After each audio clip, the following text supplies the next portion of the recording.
Alright guys, welcome back to another Fortnite video, and in this one, I'm going to be showing you guys the best ways with tips and tricks to get to maxed out Ragnarok, maxed out Drift as fast as possible. So basically what that means is I'm going to be showing you like what different levels you have to get to in the game because XP can be a little bit tough to calculate, tips for which game modes are the best to do it in, little secrets of gaining extra XP outside of game modes, and even like a myth that we're going to talk about when it comes to XP. So overall, a ton of useful stuff, and if you find this helpful, be sure to hit that like button down below. It always helps me out so much and encourages me to make more of these. Along with that, be sure to comment down below what level you guys are at or like how much XP you have. Personally, I'm at level 36 just because I haven't had a ton of time to play. Had so many people visiting. Been having fun with that, but I'm gonna get on that grind soon. But yeah, guys, without further ado, let's just jump on into it here with the first thing I want to go over, and that is the different levels to unlock like Ragnaroks, different things, Drifts, different things, because it only shows up as XP, so it's not very clear like what level you're going to unlock different stuff at. So first of all, big thanks to Plotac on Reddit for creating this spreadsheet that I will link down below. That's where I got all the numbers for this. It's pretty accurate and is cool to see all of it laid out there. But let's go through like the different milestones. So first of all, you have 2/6 of Drift unlocked at level like 14. Then you go on to 3/6 of Drift at level 20, 21 between there. That's 2500 XP. And then after that, you unlock 2/6 of Ragnarok between level 24 and level 25. That's only 7% of the full Ragnarok. And then between level 29 and 30, you get 4/6 of Drift, and then after that you have 3/6 of Ragnarok, which is about halfway. And ironically, that's only 15% of the full Ragnarok, and that is at level 35 to 36, which is crazy to me. You unlock half of the things for Ragnarok, but you're only 15% to the maxed out version. That shows you just how much it scales up. But keeping it going here, you have 5/6 of Drift between 40 and 41. That's 20% of Ragnarok. Then 4/6 of Ragnarok between 44 and 45. That's a quarter of the way there. And then you get full Drift at level 55 to 56. After that then, and this is where it gets funny, 50% of the way to full Ragnarok is at level 60 to 61. That's only halfway. So literally the 20 levels from like 60 to 80 are as much as levels 1 through 60. That is so much there. So as you can probably guess, well, not actually level 80, but 78 to 79 is generally when you're going to unlock full Ragnarok, because that is where you get the 500,000 XP. And yeah, that is just, that is out there. So I mean, it's not quite as hard as Omega. Omega was like 530,000 XP, but that gives you an idea of just how far you have to go to get full Ragnarok. So just compare it a little bit to last season's grind, and that's basically what you have to do. But moving on here, let's get into it with the actual things that will earn you XP, or in other words, maybe not earn you XP. Like some of these are actually myths, and you know what? Let's go through the myth that I have for you, and that is, do the secret road trip stars grant you XP for finding them? I've heard a lot that they do, because obviously it's technically like a challenge, and as you know, the challenges generally grant XP. Like as you can see, when you complete a week here, you get like 5,000 XP for it. But does that then transfer to the secret stars? You can see my XP right here. Keep that number right there in mind, because as we go into game here and get one of the battle pass stars, again, I haven't had a ton of time to grab like the secret stars. I know where they are, but man, I've been a little bit busy. So let's just drop in here and grab the one in the umbrella. I find it, pick it up, and that obviously completes the challenge. You see the little bar on the left, and then I just got to get eliminated. So I run over here and try and just find somebody, maybe build against them. But instead, he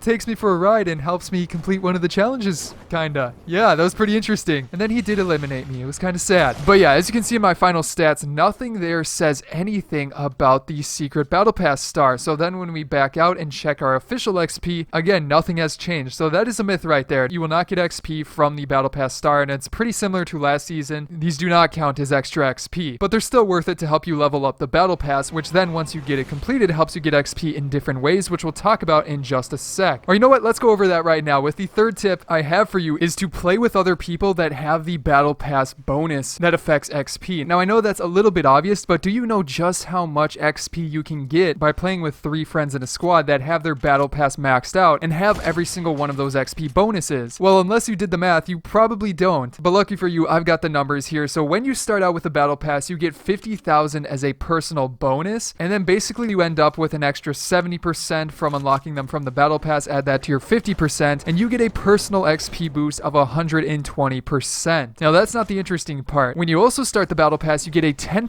XP bonus that when you're in a squad, it helps them get extra XP for completing matches, getting eliminations, and getting wins. Now similar to the personal ones, you get extra ones of those as you go along, and I believe it's 6, making your friends bonus 40%. Or in other words, when your friends all have this as well, maxed out battle pass 40% friend bonuses, that gives you another 120% 50% bonus, which when you combine it with your personal bonus means 240% XP bonus. That is a ton of XP. You're literally going to be getting there twice as fast as somebody that's playing solo, which is a little bit unfortunate, but I mean, if you do want to get it done as fast as possible, find people using that. I could always recommend my affiliate GamerLink. It's a great way of finding people to play with because you basically set up beacons or search through other people's beacons, and you can specify if you want people that have the battle pass. And if you want to check that out, I'll leave a link down below in the description. Again, I'm affiliated with them, sponsored, whatever you want to call it, but honestly, it is a very helpful app for when you need to find people like with the battle pass and stuff. But after that, then we need to talk about which game mode is the best for getting XP. Because as you guys might not know, not all game modes get you the same amount of XP, and it comes down to different things. They generally offer the same amount for like time alive in the game, elimination bonuses, placement, stuff like that. But that's kind of affected by the different game modes. Like if you're playing squads, those squads usually last longer together than say duos in duos.